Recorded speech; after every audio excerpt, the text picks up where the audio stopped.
Hello everyone, and welcome to the Darkest Hour. I'm your host, Amanda Jane. I grew up with dogs, and though I choose to cohabitate myself with cats now, I understand the joys and wonders of a dog. I don't know that I always understood them as creatures, but I respect them. I think like most animals, dogs have the ability to see things we can't, hear things we can't hear, and even feel things we can't feel. Since dogs can pick up on all sorts of angelic energy, human or non-human, I don't think it's too far-fetched that man's best friend could indeed see ghosts. Because, for all we know, Fido could be warding off evil spirits, protecting you and your home from those invisible bad guys. Now, I'm not saying every time your dog barks, it must mean your house is haunted. What I am saying is I think people know their pets, how they act and behave. And just because we can't see something doesn't mean it isn't there. After all, fear itself isn't visible, but it's absolutely there. So, let's get started, shall we?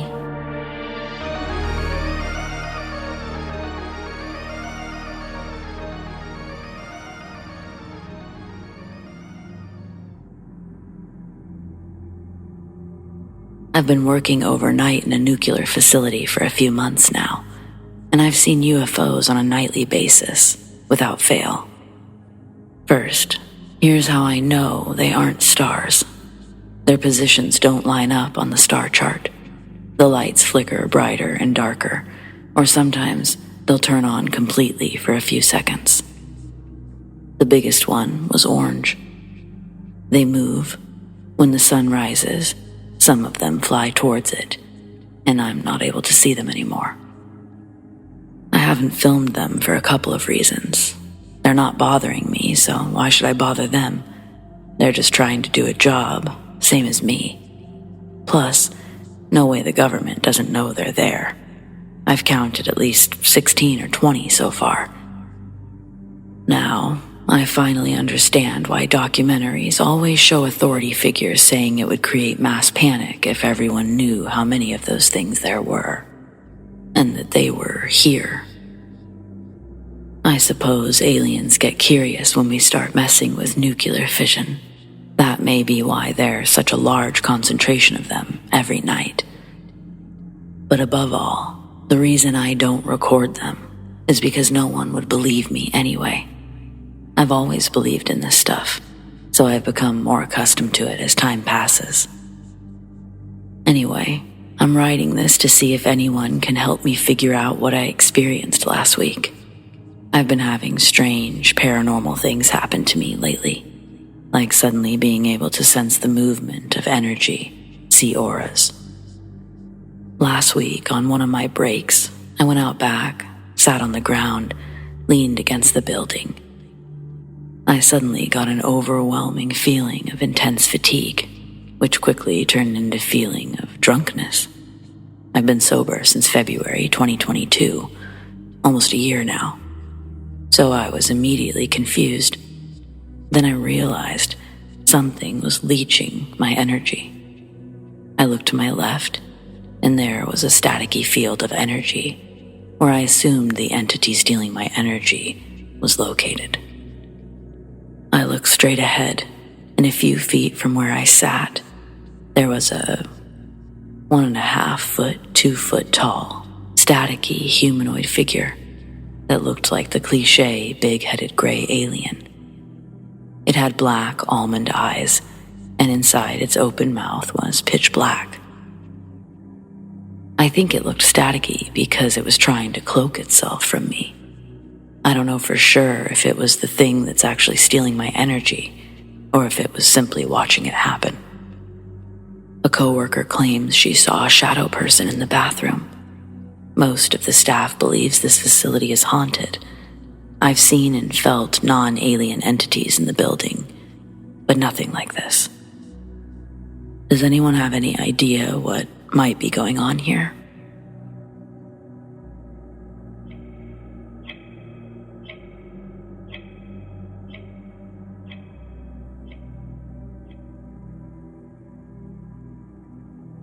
Today, my 4-month-old Malibu started barking for no reason. He normally only barks when meeting new people, but this time he was barking at a table in our living room, and he just wouldn't stop. My family was in the dining room, so my dad tried to call the dog over, but when he still wouldn't stop, Dad went into the living room. That's when he noticed the dog was just standing there, barking at an empty table. I heard the commotion from upstairs and came down to see what was going on. Not only was he barking at nothing, but at some point, he started growling and walking backwards, like something was right in front of him. This was very out of character. He was in full defense mode. We even called his name and walked in front of him to show that nothing was there, but he would not stop. Then, he turned his body sideways and started barking at another spot, like he was following something around the room. After a solid 5 minutes of barking, he stopped. We took him into the den where my mom spoiled him until he calmed down. He seemed fine for a bit, but when she let go of him, he ran back to the living room. Only this time, he was standing at the end of the hall, almost like he was scared to go any further. After another 20 minutes, it was time for bed, so my parents took him to their room, where he usually sleeps. A couple of minutes later, he vomited. He's only done that once before, and it was right after his first car ride. I just wanted to share this because I found it really weird. He's our first dog, and we've only had him for a little while. But I've always heard that dogs can see things that we can't and sense spirits. I wonder if mine puked from stress from all that barking. Either way, seeing him in his little defense stance had me distraught. It just didn't make sense. I don't want to creep myself out for no reason, but it was a weird thing to witness.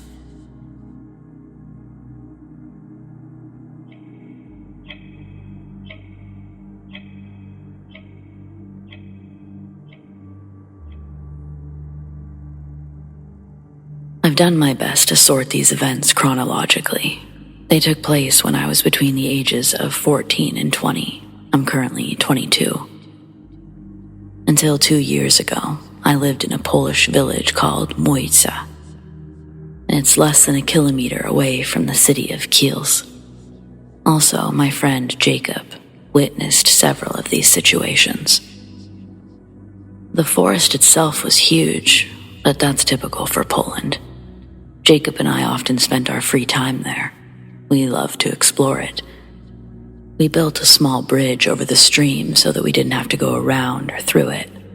A few days later, we were returning home when a stone almost hit me in the head. It looked like it came from a tree. We were still deep in the woods, so it's unlikely a person threw it. We joked about it even though it was technically a dangerous situation, but otherwise, we ignored it. At harvest time, we liked to jump over the hay bales that were tucked back in the forest. That way the farmers didn't see us. Once, when it was already getting dark, we saw a black figure behind a small stream. We watched it for a while, but we weren't concerned about it yet. We even joked that it might have been what threw the stone back then. Not long after this, we saw the figure 2 more times in the same areas. We found something like rabbit holes in a deeper part of the forest, but they were way too big. Nearby, we found a suitcase with strange things inside, and that was the last time Jacob went into the forest. I enjoyed running through the woods, especially in the evenings. I came across a phenomenon that I can only describe as earth breathing. In a certain area, the ground regularly rose and fell, like someone taking a deep breath. This is where things get really weird. I started running my usual route, but I ended up turning back when I heard a deep, unnatural growl from the bushes. Over the years, I've heard wolves and foxes, but they sound so much different. There didn't seem to be anything in the bushes, but I didn't want to tempt fate. Last, and probably the strangest thing of all, happened when I'm an adult. It was one of the few times I went into the forest after dark. I don't remember why I was there. I was walking a long trail when I heard a church choir singing in what sounded like Latin. It wasn't very far away, but it was coming from a denser part of the forest. Once I turned back, I didn't hear anything anymore. Years later, Jacob and I came to the conclusion that there were probably black masses or some kind of cult out there. We would often see suspicious cars hanging around. I'm not a big believer myself, but who knows?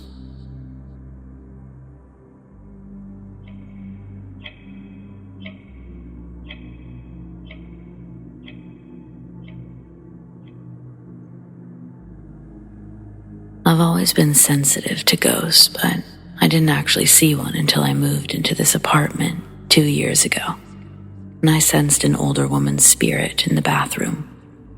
There are holes in the shower wall where there used to be support rods, and I get the feeling that she may have fallen and died in the tub. There's no evidence of it, it's just a feeling. A few months ago, I saw a shadow figure, and I can feel her presence almost every day. She seems to be nice for the most part. Anytime I've asked her to give me some space, she lets things be. Lately, her presence has felt stronger, and last night my iPad started playing Adele's Hello by itself. There's nothing more terrifying than sitting in the dark and randomly hearing, "Hello, it's me." I paused it and checked the iPad.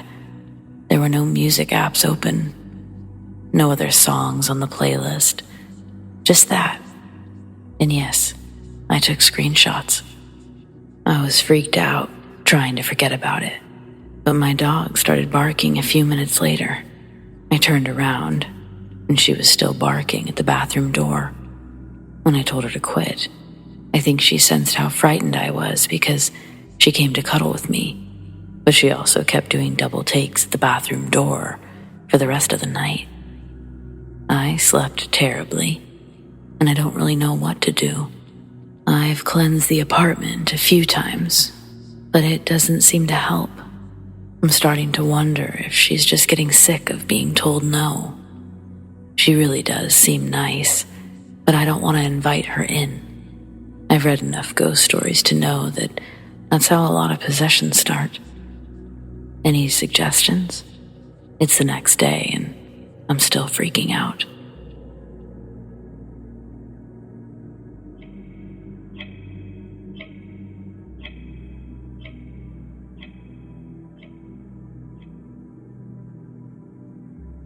When I was 10, I went to bed at 8:30. My mom had a TV in her room, so I used to fall asleep watching cartoons, and she'd move me to my room later. One night, while I was still in my mom's bed, I woke up to the door opening, but I didn't look to see who it was. I just assumed it was my mom. We were the only two living in the house. I heard footsteps coming towards the bed, but then they stopped, and nearly 5 minutes passed before I felt someone lay in the bed and put their arm around me. Neither of us said anything, and she didn't move me to my room, so I figured she was letting me sleep there that night. I eventually drifted off again, and when I woke up the next morning, my mom was gone. I found her downstairs, sleeping on the couch, with the title screen for Pretty in Pink playing in the background. She woke up and asked what I wanted for breakfast, but I only wanted cereal. Before going into the kitchen, I thanked her for letting me sleep in her bed, but she was confused. She thought I slept in my room. When I told her no, she said she'd fallen asleep on the couch. I reminded her that she came to bed, and she looked even more confused. She insisted she was downstairs the whole time, I tried jogging her memory with more details, like how she also stroked my hair, but she was horrified. It really hadn't been her. For the record, Mom does not have a history of sleepwalking. To this day, we're still freaked out by this. We don't really like to talk about it. It never happened again, and we've never had any other paranormal experiences either.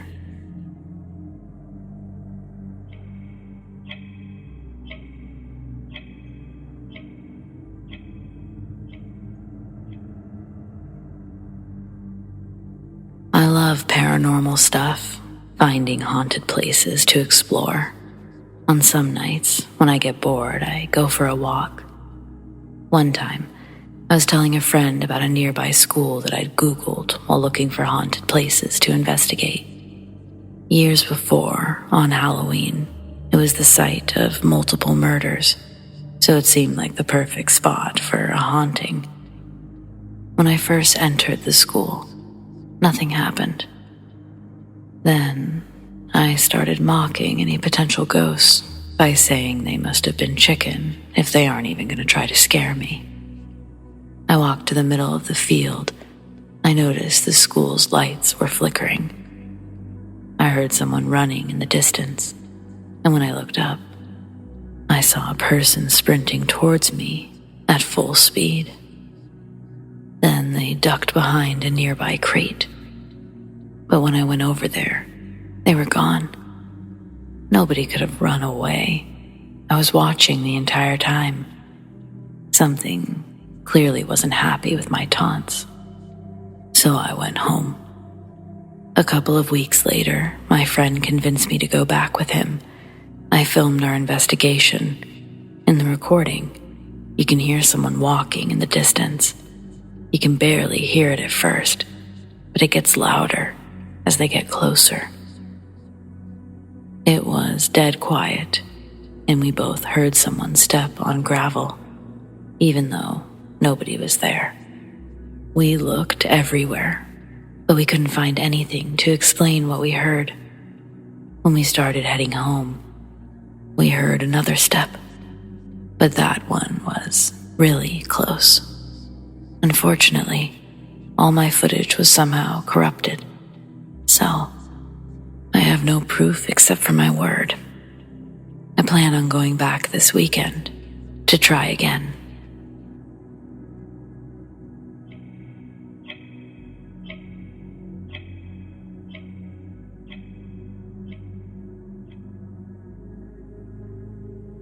"12 years ago, I was 9 and home alone with my 12-year-old brother. We were supposed to go to our aunt's house to have lunch and wait for my mother. We got up at 10:30 and we were both brushing our teeth when someone started knocking on the door. The only people that came to our door were salesmen or Jehovah's Witnesses, so we just waited for them to go away. I waited a few minutes before looking outside to see if they were still there, and I was relieved to see they weren't. When we resumed getting ready, we saw a shadow pass by the bathroom window. We waited to see if it was just a bird, but then a hand hit the glass. We got scared, didn't know what to do, so my brother called the police. While it was ringing, there were more loud bangs at the door. Someone was trying to force it open. I don't know if they were kicking it or ramming it, but it was one of the most frightening sounds I've ever heard. We locked ourselves in the bathroom, and the intruder got the door open on the 5th bang. The police finally answered. My brother whispered that someone was robbing our house. There was a pause as they asked for our address, and he gave it to them. After a final pause, he let them know that we were locked in a bathroom, and that was it. While we waited, I sat against the wall, hugging my knees. It was one of the most nerve-wracking experiences of my life. We could hear the man rummaging through our stuff and stomping around. He even broke a few cups and plates. Then I heard the sound of my cell phone turning off and remembered I'd left it on the kitchen table. It was only a couple of minutes later when he tried to open the bathroom door. My brother grabbed a big metal rod and started kicking at the door. The man yelled, but we said nothing. My brother just kept kicking the door. I was about to have an anxiety attack. My chest was aching, and I had chills, but I was also really hot. I tried to stay calm, but it was just too much. When he stopped, we heard the door opening, followed by silence. We waited for almost 10 minutes before leaving the bathroom. The living room was a total mess. Kitchen cabinets were open. Our mother's nightstand and closet were open, and everything inside had been ransacked. It was the same in our rooms. It took that man 5 minutes to go through everything we owned. My brother called my mom, and she sent us to our aunt's house. When we got there, I was able to relax a little. Mom had told her what happened, and she was waiting for us with ice cream. Mom told her boss that she had a family emergency, and she came home early to clean while we were still at our aunt's. She wanted us to feel a little more relaxed, so we could move on easier. The police arrived after she got home, which was 4 hours after the incident. She explained everything, but nothing could be done due to lack of evidence. The man was never caught, and I doubt they even looked for him. Luckily, no one was hurt, and he only took useless stuff, but at the time, I was terrified. To a 9-year-old, an experience like that can have serious repercussions. Also, as it relates to the 4-hour police response, my house was located on the far side of the city, but most importantly, the police in my country sucked. Plenty of people have called the police and had to wait for hours. Nowadays, they arrive in a reasonable amount of time, but back then, it was a common issue. In fact, it was one of the reasons for the 2019 Chilean protests. Fortunately, things are getting better. Trust for the police is still fragile, but it's improving.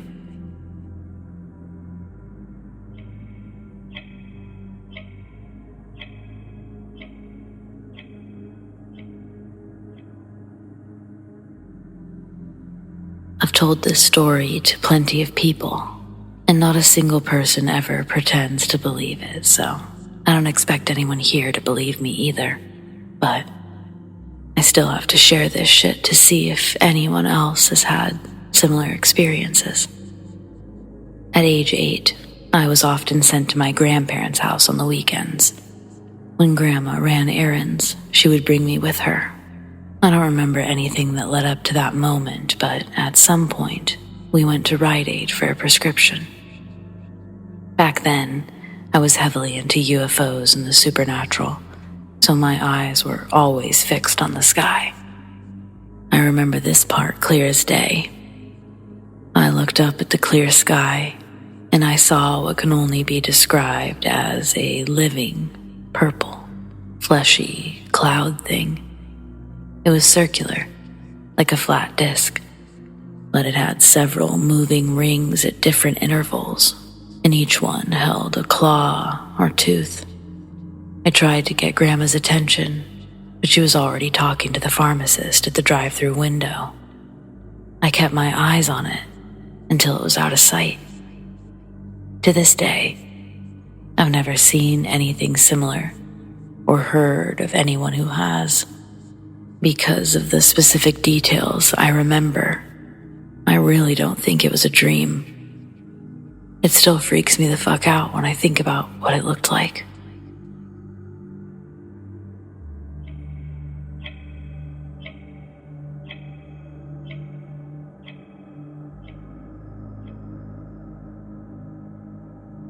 I work nights while my husband stays home with my daughter. I left the house at 10, and at 12:30, my daughter texted me asking if I was home. I said I wasn't. She swore she heard me calling her name when she let the dogs out. It really shook her up. She was crying, and she's normally very level-headed. She never makes up stories like this, so I was freaked out too. I told her to lock all the doors, to have her stepdad look around because I couldn't think of anything else to say. I don't know what could have happened, but she genuinely thought it was me. There's no other women in our neighborhood that know her name. Our house was built in 1900, and we've had many spooky things happen. I'm not saying this is necessarily supernatural, but it's pretty strange. Has this ever happened to anyone else?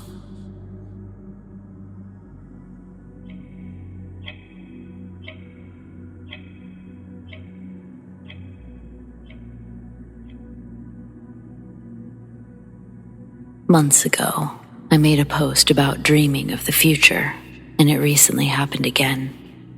I mean things that occur exactly the same, down to the smallest detail. It's happened to me a few times over the years, but I never fully remember them until they come true.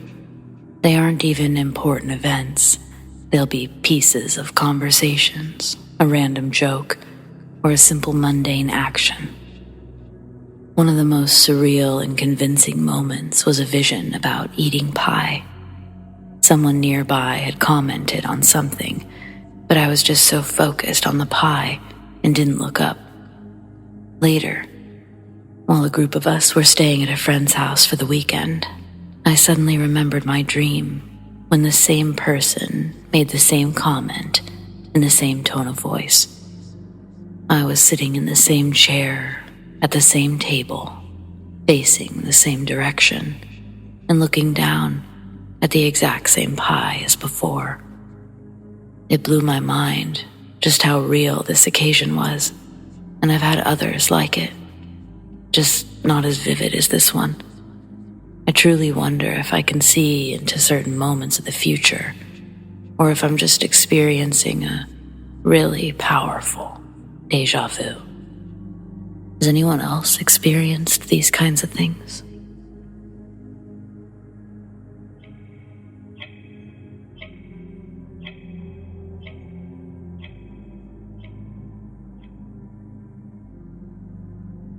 This whole thing has been happening for a few weeks now.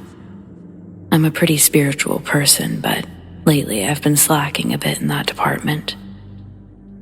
I've recently gone through a breakup, and I've just been caught up in the 9-to-5 cycle, doing the bare minimum.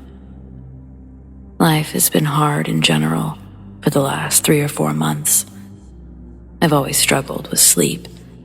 I get a weird anxiety right before bed, and it causes me to toss and turn all night. It's rare for me to have a restful sleep. Recently, I started waking up in the middle of the night. It always feels like something's watching me.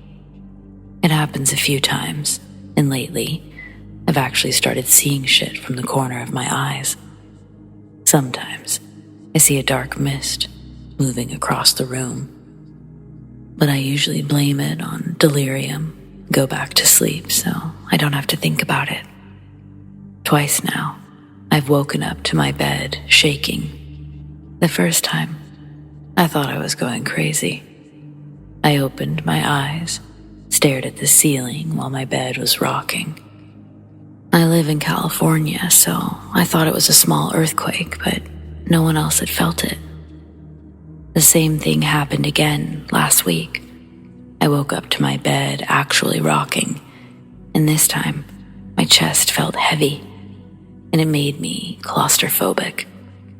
I closed my eyes and pleaded for it to stop. I was so tired, I eventually passed out from sheer exhaustion.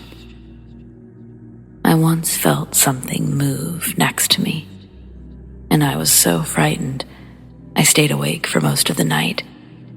But as I was falling back asleep, someone caressed my face and sleep was no longer an option. Now, I'm sleeping in a different room. My mom and I decided it would be a good idea to start fresh with a new space. She's always said that she felt negative vibes from my other room. She didn't even feel comfortable sleeping in there when I'd ask. Yesterday, She was helping me clean it out, and she felt like something was angry or wanted her to get out. I'm scared this shit will continue in the new room, but I did a cleansing to protect it as best I could. I slept in there last night and nothing actually happened, but I was also so anxious I didn't get much rest.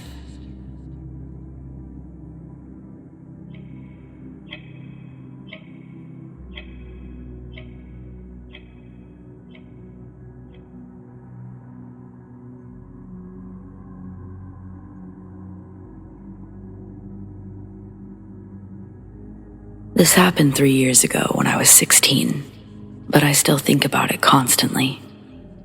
It's probably relevant to know that I was raised Christian, but when this story took place, I was struggling with my faith. Now I'm agnostic, leaning towards atheism. Anyway, I was at the mall glancing into the stores as I walked past and not really paying attention to where I was going, and suddenly, some woman randomly came up saying that she had a message for me.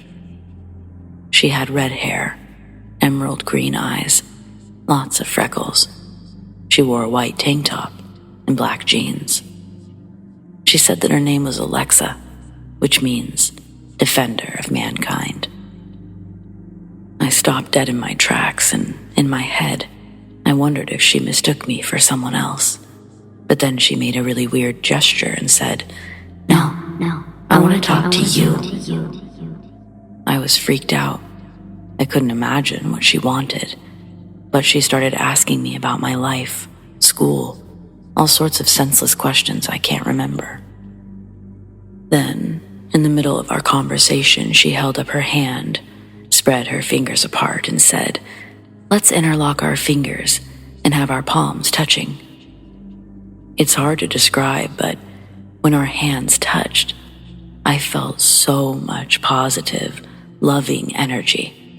And that was something I really needed just then. Then, at the end of our conversation, she said she loved me, that she was proud of how far I've come. I honestly don't know who she was, but people have speculated that she could have been an angel. She also had bodyguards. They surrounded her in a crescent moon formation, and they were all dressed in black, minimalist formal wear. I've wondered if she could be duality, the yin and yang of all that exists. Others have theorized she might be Aphrodite. I highly doubt it. She had a very motherly vibe. Does anyone here have any thoughts on who or what she could be?